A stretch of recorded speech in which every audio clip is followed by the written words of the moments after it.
जानकी जीवन स्मरण जय जय राम पार्वती पते हर हर महादेव पुंडलीक वरदा हरि विठ्ठल।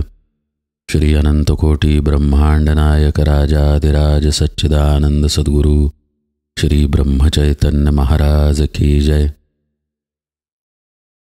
श्री महाराजांच्या सेवेमध्ये दासबोध बघत असताना आपण आता बद्ध लक्षणांपर्यंत येऊन पोहोचलो। कालपर्यंत आपण 14 भागांमध्ये शुद्ध ज्ञान निरूपण पाहिलं। पहावे आपणासी आपण अशी ज्ञानाची व्याख्या सुरुवातीलाच स्पष्टपणे समर्थांनी मांडली आणि नंतर त्याचा विस्तार अनेक मार्गांनी केला। या आत्मज्ञानापर्यंत पोहोचणं हे मानवी जन्माचं इतिकर्तव्य आहे। मानवी जन्माची सार्थकता या आत्मज्ञानामध्ये आहे। आपल्याला या चराचर सृष्टीचा अनुभव येतो ही सत्यता आहे, पण आपल्याला कुणाच्या सत्तेमुळे हा अनुभव येतो त्याचा अनुभव मात्र नाही। तो अनुभव मिळवणे म्हणजेच ज्ञानापर्यंत पोहोचणे। आपल्याला आपल्या देहाचाही अनुभव आहे, पण कुणामुळे तो आहे तिथपर्यंत जाणे हा ज्ञानाचा मार्ग आहे। पहावे आपणासी आपण हे त्याचं सूत्र आहे। पण असं बघा की प्रत्येक जण तिथपर्यंत पोहोचत नाही। म्हणून शुद्ध ज्ञान निरूपणाच्या शेवटी समर्थ म्हणाले की तिथपर्यंत जाण्यासाठी मुमुक्षत्व गरजेचं असतं, साधना गरजेची असते। मग अर्थातच प्रश्न उपस्थित झाले की मुमुक्षु म्हणजे काय? आपण मुमुक्षु आहोत की नाहीत हे कळावं कसं काय? त्यासाठी बद्ध दशा कळणं पण गरजेची आहे, कारण मुमुक्षु दशेच्या अलीकडील ती दशा आहे। जो प्रामाणिकपणे साधनेमध्ये आहे तो तर साधक आहे, पण ती साधना मिळवण्यासाठी त्यानं मुमुक्षु असणं गरजेचं आहे। आणि मुमुक्षत्व येण्याच्या आधी ही बद्ध दशा आहे। समर्थांनी या विषयाला स्पर्श करताना सांगितलं की साधन न मने जयाला तो सिद्धपणे बद्ध झाला, असं तुम्ही होऊ नका। जर साधक असाल तर साधनेमध्ये राहा, पण जर साध्य झालेलं नसेल तर मला काहीतरी प्राप्त झालं या अभिमानानं साधना करू नका। ती बद्ध दशाच आहे, अज्ञान अवस्थाच आहे। त्यामुळं साहजिकच आपल्या अवस्थांबद्दलचे प्रश्न उपस्थित झाले की बद्धपणा म्हणजे काय आणि मुमुक्षत्व म्हणजे तरी काय? साधक आणि सिद्ध कसा असतो वगैरे वगैरे। आणि मग समर्थांनी या पुढल्या समासांचं विवरण केलेलं आहे। हे समास शिष्याच्या उत्तरादाखल आहेत। शिष्यानं विचारलेलं आहे की बद्ध म्हणजे काय, मुमुक्षु म्हणजे काय, साधक सिद्धावस्था म्हणजे काय? आणि मग आता समर्थ उपदेश करत आहेत। आज आपण बद्ध लक्षण या समासाला सुरुवात करत आहे। या समासामध्ये सुद्धा एकामागून एक आपण ओव्या पाहत जाणार आहे, कारण ओव्या जरी नुसत्या आपण पाहत गेलो तरी आपल्या लक्षात येईल की समर्थांनी नेमकेपणानं बद्ध लक्षण कसं सांगितलेलं आहे। समासाची सुरुवात समर्थ करत आहेत। सृष्टी एका चराचर जीव दाटले अपार, परी ते अवघे चत्वार बोली जेती। आता समर्थ इथे फक्त मनुष्य देहाबद्दल बोलतायत बरं का, कारण या मनुष्य देहाच्या मार्फतच पारमार्थिक साधना करता येते। त्यामुळं या मनुष्य जीवांचा विचार आता इथे चालला आहे। समर्थ म्हणतायत 4च प्रकारचे जीव असतात, म्हणजे मनुष्य असतात। ऐकतयांचे लक्षण चत्वार ते कोण कोण? बद्ध, मुमुक्ष, साधक जाण, चौथा सिद्ध। बद्ध, मुमुक्षु, साधक आणि सिद्ध या 4च प्रकारची माणसे असतात असं समर्थांनी स्पष्ट केलं। या चौघांविरहित काही सचराचरी पाचवा नाही, आता असो हे सर्वही विशद करू। बद्ध म्हणजे तो कोण, कैसे मुमुक्षाचे लक्षण, साधक सिद्ध ओळखणं कैसी जाणावी। श्रोती व्हावे सावध, प्रस्तुत ऐका बद्ध, मुमुक्षु साधक आणि सिद्ध पुढे निरोपिले. या चारांच्या व्यतिरिक्त आणखी मनुष्य असत नाहीत असं समर्थ सांगतायत. ते म्हणतात, आता आपण आधी बद्ध दशा पाहूया आणि बद्ध लक्षण बघून संपलं की मग मुमुक्ष, साधक, सिद्ध यांचंही लक्षण यथावकाश पाहूया. समर्थ म्हणतायत, श्रोती व्हावे सावध, प्रस्तुत ऐका बद्ध.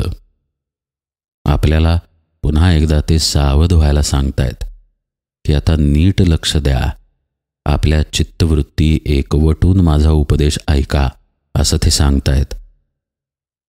सावधपणे ऐकण्यासाठी ते अशाकरिता सांगत आहेत की ही बद्ध लक्षणे ऐकताना आपण अंतर्मुख होत राहावं. अर्थातच आपल्यामध्ये ही लक्षणे असणारच आहेत, पण ही लक्षणे आहेत म्हणून कुणी नाराज होण्याचं कारण नाही. सावधानता आवश्यक आहे, हे महत्त्वाचं. आपल्यामधले दोष तेव्हा कळून येतात जेव्हा कुणीतरी ते आपल्याला स्पष्टपणे सांगतं, आणि सांगणारे जर समर्थांसारखे असतील तर नाराज होणं गैर आहे किंवा हतबल होणं गैर आहे. अरे बापरे, एवढे दोष माझ्यात आहेत, आता माझा उद्धार कुठून होणार, अशा प्रकारची नकारात्मकता गैर आहे. लक्षणे सांगितली गेलेली आहेत ती अंतर्मुख होऊन काढून टाकण्यासाठी या दृष्टीनं बद्ध लक्षणांकडे पाहावं. आणि म्हणून इथे सावधानता गरजेची आहे. आता बद्ध तो जाणीजे ऐसा, अंधारीचा अंध जैसा, चक्षुविण दाही दिशा शून्याकार. समर्थांनी आता लक्षणे सांगायला सुरुवात केली. एक लक्षात घ्या की प्रत्यक्ष समर्थ रामदास ही लक्षणे सांगत आहेत. अर्थातच ते त्यांच्या बाजूतूनही सांगत आहेत, त्यांच्या दृष्टीनं सांगत आहेत. ते आहेत पूर्ण ज्ञानावस्थेमध्ये. मग त्यांना या सर्व पायऱ्या स्पष्टपणे दिसत आहेत की कोण कसं आहे, त्या दृष्टीनं हे विवेचन केलेलं आहे. असं पहा, समजा आपण चोरांच्या घोळक्यात राहत आहे. आपले आईवडील चोर आहेत, काका मामा सगळे भाऊ चोर आहेत, आपले आप्तेष्ट पण चोर आहेत, मित्र पण चोर आहेत. असं चोरांचंच आपलं कुटुंब आहे. आणि समजा आपण चोरी केली तर आपल्याला त्या चोरीबद्दल कोणी दोष देईल का? उलट शाबासकी देतील, वा आमच्यातला शोभलास. तसं जेव्हा समविचारी येतात तेव्हा दोष सांगितलेच जातात असं नाही. पण ज्याला हे समजलेलं आहे की चोरी चुकीची आहे, किंबहुना ज्यानं चोरी कधी केलीच नाही आहे, त्याच्यासमोर जर तुम्ही चोरी करून गेलात तर तो तुम्हाला सांगेल की अरे तू चुकलास, हे करणं चुकीचं आहे.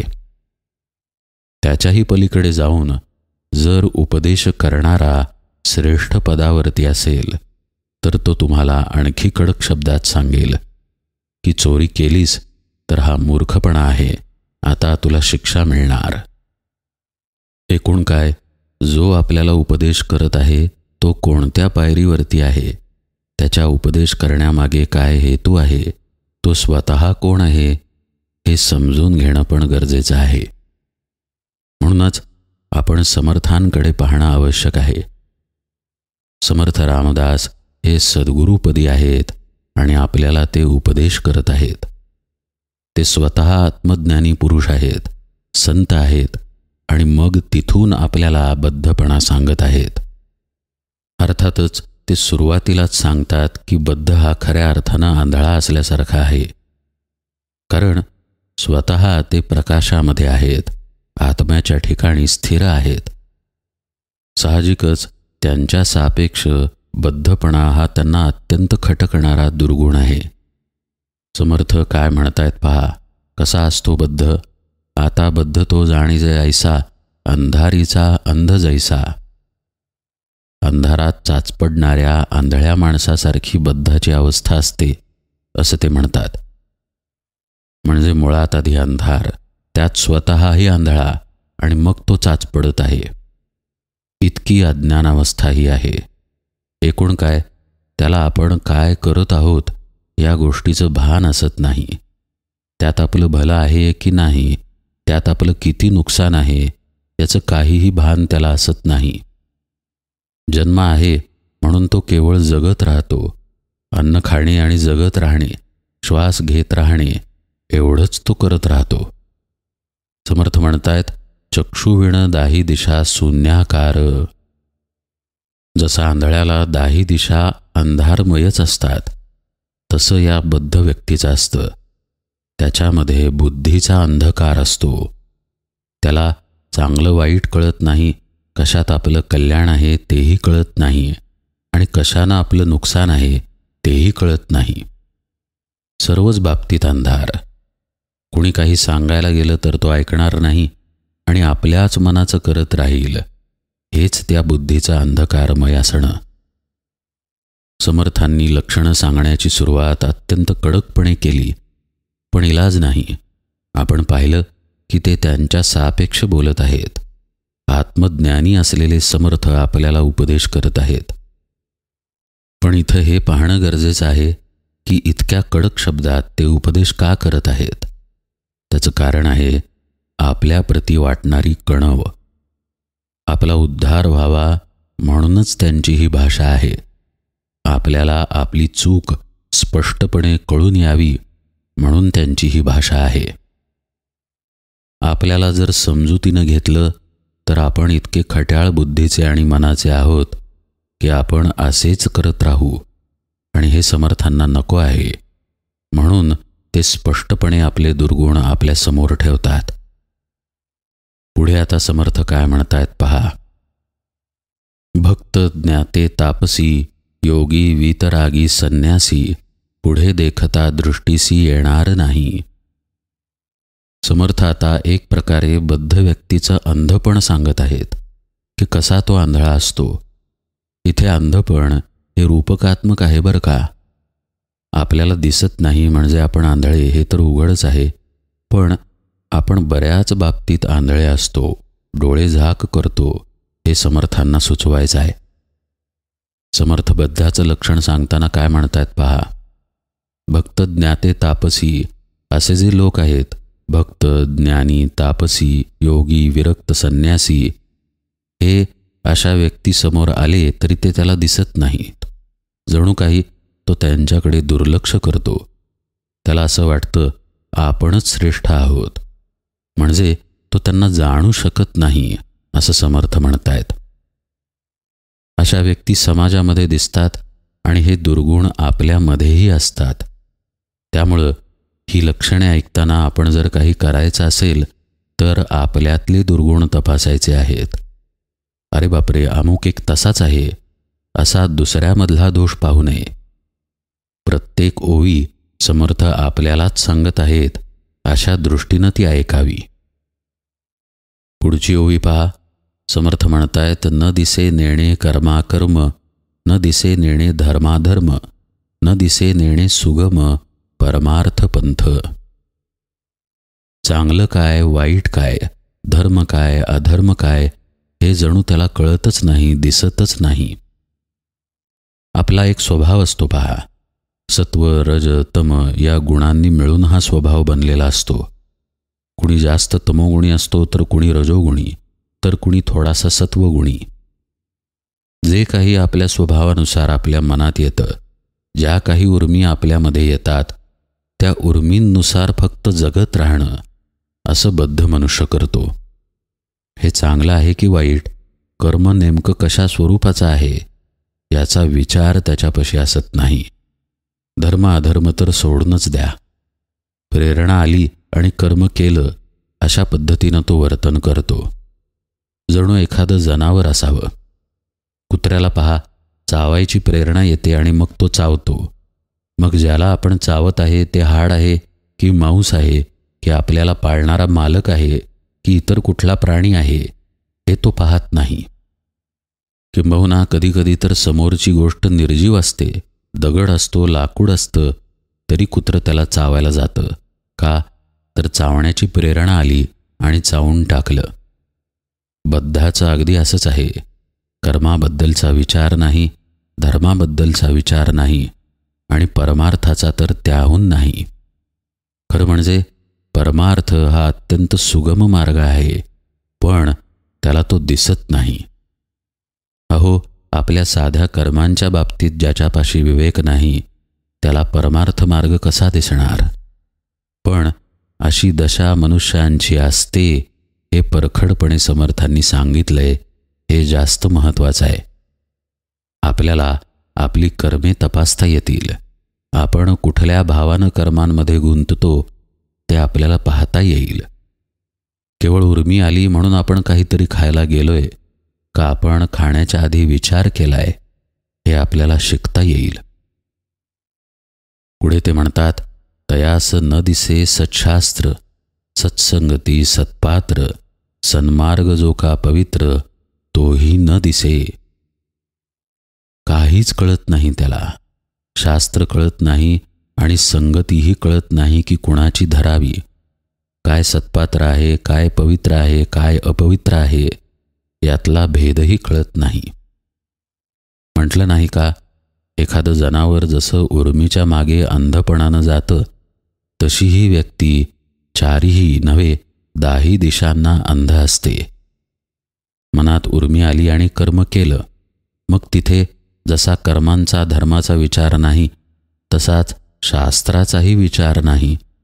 सत्संगती कधी धरणं घडत नाही आणि सत्पात्र जी व्यक्ती आहे त्याच्या सान्निध्यात येणं होत नाही. मग सन्मार्ग सांगणार तरी कोण?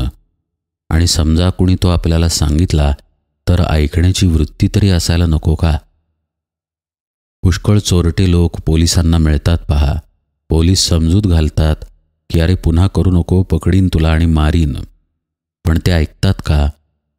हीच बद्ध दशा आहे.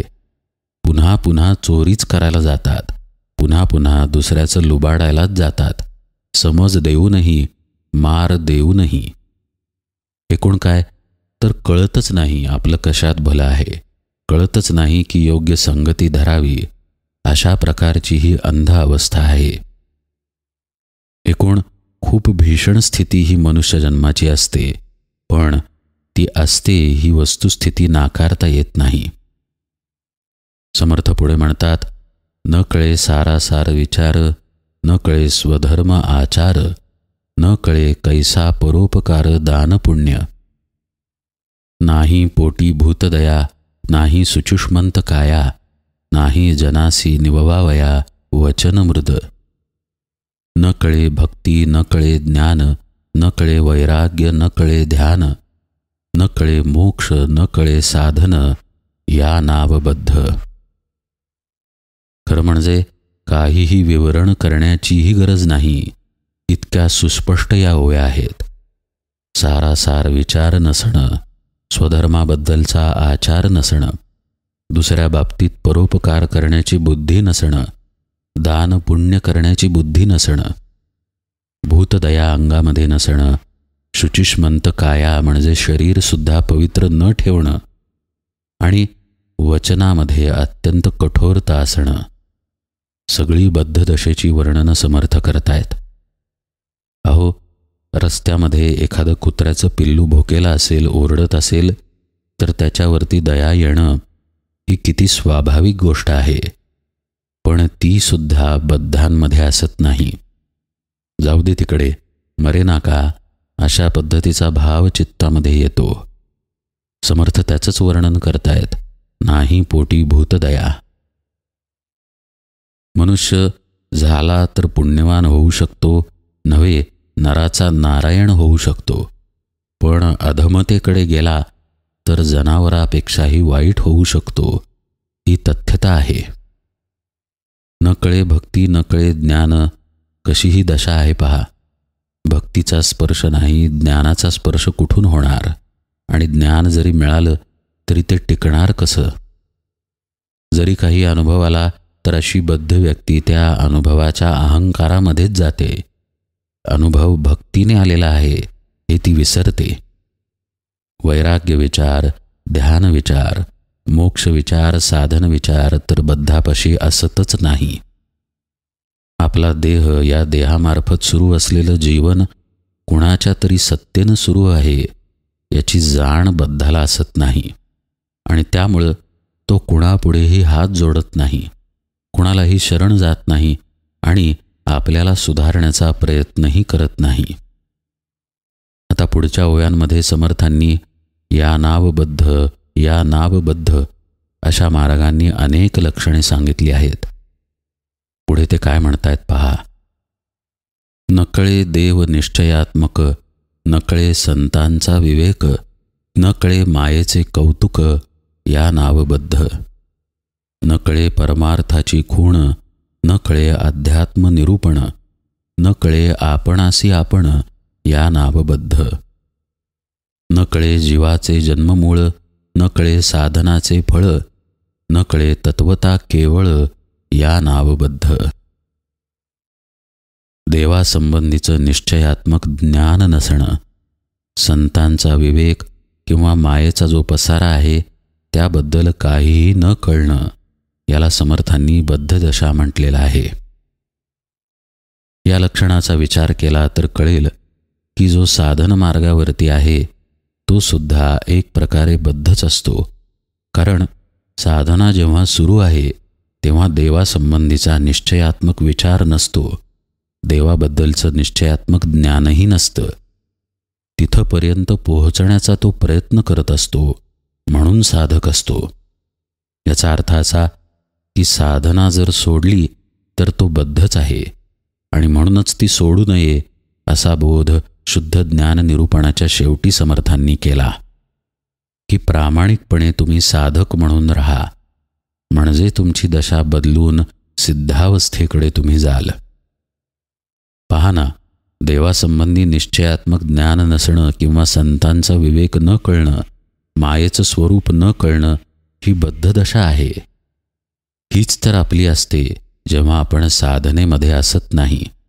आणि साधनेमध्ये जरी असलो तरी साधन मुरलेलं असतंच असं नाही. एकूण काय, साधनेमध्ये प्रामाणिकपणे राहणं हा विवेक आहे, ही सद्बुद्धी आहे. आणि जर साधन टाकलं तर आपण बद्धदशेकडेच जातो, म्हणजे जणू काही उलट फिरतो केलेल्या प्रगतीपासून, केलेल्या वाटचालीपासून. समर्थ म्हणतात, बद्ध म्हणजे परमार्थाची खूणही कळत नाही आणि अध्यात्म निरूपणही कळत नाही. आणि अर्थातच न कळे आपणासी आपण या नावबद्ध.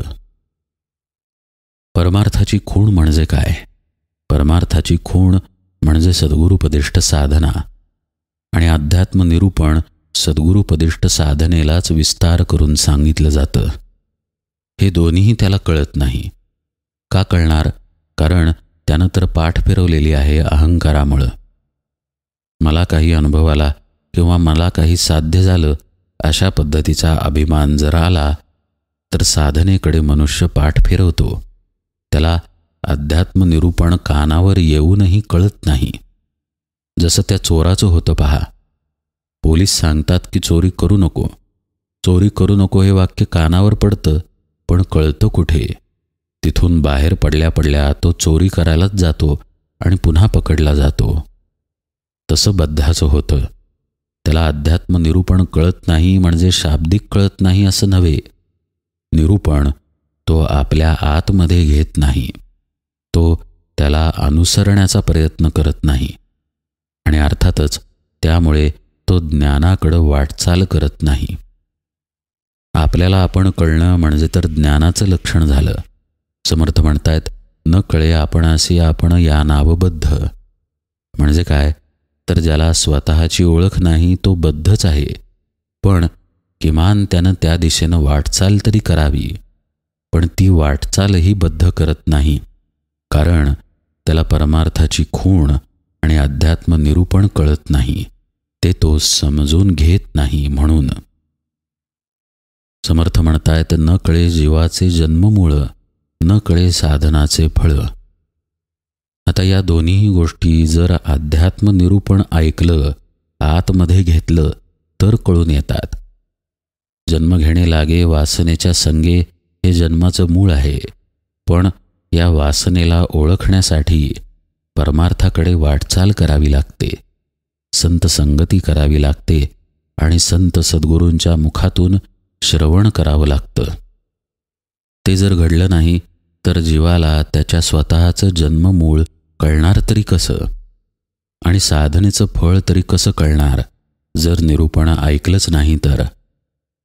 एकूण काय, आपण काय करायला पाहिजे याचा उपदेश उपलब्ध आहे, पण त्याकडे जाणं गरजेचं आहे.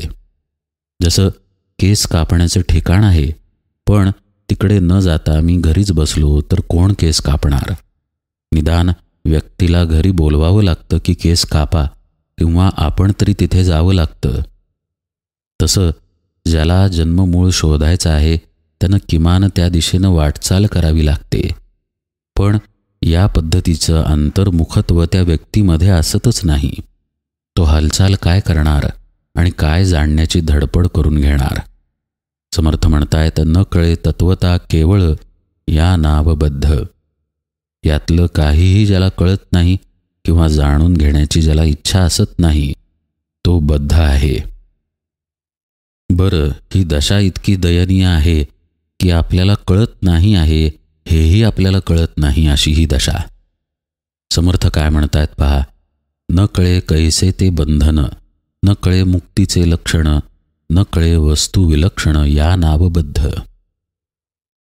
आपण बंधनात आहोत याचीच जाणीव नसणं हे बद्धपणाचं लक्षण आहे. निदान बंधन सोडण्यासाठी किंवा सोडवून घेण्यासाठी मी बंधनात आहे हे तरी कळावं लागतं. पण ज्याला स्वतःचं अज्ञानच ज्ञान वाटतं, ज्याला स्वतःची समस्याच गोड वाटते, त्याला त्या समस्येतून कोण सोडवणार आणि अज्ञानातून कोण बाहेर आणणार? न कळे मुक्तीचे लक्षण म्हणजे तरी काय? मुक्तीचं लक्षण आहे साधनेमध्ये राहणं. न कळे वस्तू विलक्षण, ही वस्तू आहे आत्मवस्तू. त्याला ती कळणार कशी? कारण मुळात आपण बंधनामध्ये आहोत याचीच त्याला जाणीव नाही. याचा दुसरा अर्थ असाही आहे की देहबुद्धी आहे, पण मला देहबुद्धी आहे याचीच जाणीव नसणं. समजा माझ्याकडे काही अडचणच नाही आहे, तर मी त्या अडचणीतून सुटण्याचा का उपाय शोधेन, का खटपट करेन? संत संगतीमध्ये गेलं, श्रवण जर घडलं, भाग्यवशात ते आपल्या आत शिरलं, तर आपल्याला कळतं की खरंच आपल्यापाशी देहबुद्धी आहे. आपण बंधनामध्ये अडकलेलो आहे. पण इथंपर्यंत बद्ध जातच नाही. त्याला हे कळतच नाही की आपल्याला बंधन आहे, आणि त्यामुळे मुक्तीचं लक्षण आणि वस्तूची ओळख लांबच राहते. न कळे शास्त्रार्थ बोलिला, न कळे निजस्वार्थ आपुला, न कळे संकल्पे बांधला या नावबद्ध. मग त्याला काहीच कळत नाही, शास्त्रार्थही कळत नाही, आणि आपला खरा स्वार्थ कशात आहे हेही कळत नाही. समर्थ इथे निजस्वार्थ हा शब्द वापरतात. आपला असलेला स्वार्थ. नुसता स्वार्थ हा शब्द संकुचितपणा दर्शवतो, तर निजस्वार्थ हा शब्द आत्मज्ञानाला दर्शवतो. निज म्हणजे आत्मस्वरूप, आणि या आत्मस्वरूपाचा अर्थ उमजणं म्हणजे निजस्वार्थ. निज स्व अर्थ. त्याला हे जाणण्याची बुद्धीच होत नाही, कारण त्याला शास्त्रार्थही कळत नाही, आणि ज्या मार्गानं हे जाणण्याची बुद्धी होते त्या मार्गाकडेही तो जात नाही. कारण एकच, आत असलेला अहंकार, आत असलेला अभिमान की मला समजतं, मला कुणाची गरज नाही, मला कळतंय मी काय करतो ते, मला माहीत आहे काय चांगलं आहे ते. त्यामुळे अशी व्यक्ती कुणी काही सांगायला आलं तर ती त्याचं ऐकत नाही, आणि कुणी काही बदल घडवण्याचा प्रयत्न केला तर बदल घडवून आणत नाही. समर्थ म्हणतायत, न कळे संकल्पे बांधला. जीव आपला हा संकल्प विकल्पांनी बांधला गेलेला आहे याची तथ्यता सुद्धा त्याला कळत नाही. म्हटलं नाही का, आत उर्मी आली आणि तसं वर्तन केलं इतपतच त्याचं आयुष्य मर्यादित असतं. पैसे कमवणे, खर्च करणे, पुन्हा जास्त जास्त कमवणे, पुन्हा खर्च करत राहणे किंवा साठवून ठेवणे, या पलीकडे जीवनाचा, मनुष्य जन्माचा विचार जात नाही. ही बद्ध दशा आहे. आता त्यांनी स्पष्टच सांगितलं, जयासी नाही आत्मज्ञान हे मुख्य बद्धाचे लक्षण. तीर्थ, व्रत, दान, पुण्य काहीच नाही. आता यात आपण पुष्कळ लोक बसू, कारण आपल्याला आत्मज्ञान नाही. हे बद्धाचं लक्षण आहे असं समर्थ म्हणतायत. पण त्यांना पुढे काय सुचवायचं आहे ते महत्त्वाचं आहे. तीर्थ, व्रत, दान, पुण्य काहीच नाही. आत्मज्ञान नाही ही गोष्ट खरी आहे, पण ती व्यक्ती त्या दिशेनं पावलंही टाकत नाही, म्हणून ती बद्धच राहते. जो पावले टाकीत आहे तो पुढच्या मुमुक्षु दशेकडे जातो, पण बद्ध व्यक्ती पावलेच टाकत नाही. तीर्थ, व्रत, दान, पुण्य हे शब्द साधनेला निर्देशित करतात. मग ती कोणत्याही पद्धतीची साधना असो, श्रवण असो, तीर्थांच्या ठिकाणी जाणं असो, एखादी साधना व्रतस्थ भावानं करणं असो, दान पुण्य करणं असो, नाहीतर नामस्मरण करत राहणं असो, हे शब्द साधनेला निर्देशित करतात. आपल्यापाशी आत्मज्ञान नाही हे खरं आहे, पण अशी व्यक्ती कुठली साधनाही करायला जात नाही. एकूण काय तर आपल्याला आत्मज्ञान नाही याची त्याला जाणीवच असत नाही. हेच मगाशी म्हटलं त्याप्रमाणे आपण बंधनात आहोत याची जाणीव नसणं. ज्याला ही जाणीव होईल तो आत्मज्ञानाकडे प्रवास करेल, पण मला आत्मज्ञान नाही हे त्यासाठी आधी उमजावं लागतं. ते म्हणत नाहीत का, काही शिकण्यासाठी मला येत नाही हे कबूल करावं लागतं. आतच जरासा भाव असेल की मला कळतं, तर अशी व्यक्ती शिकायला का जाईल? तसा हा बद्ध असतो. मला कळतच आहे या भावामध्ये असल्यानं त्याला आत्मज्ञान कदापि प्राप्त होत नाही आणि तो ते प्राप्त करण्याचे प्रयत्नही करत नाही, म्हणून बद्ध राहतो. पुढे अनेक प्रकारे समर्थांनी बद्ध लक्षणे सांगितली आहेत. ती आता आपण यथावकाश पाहूया. अशाच ओव्या पाहत पाहत आपण अर्थ पाहायचे आहेत. आज मात्र निरूपण सेवेला इथेच विराम देतो. जानकी जीवन स्मरण जय जय राम.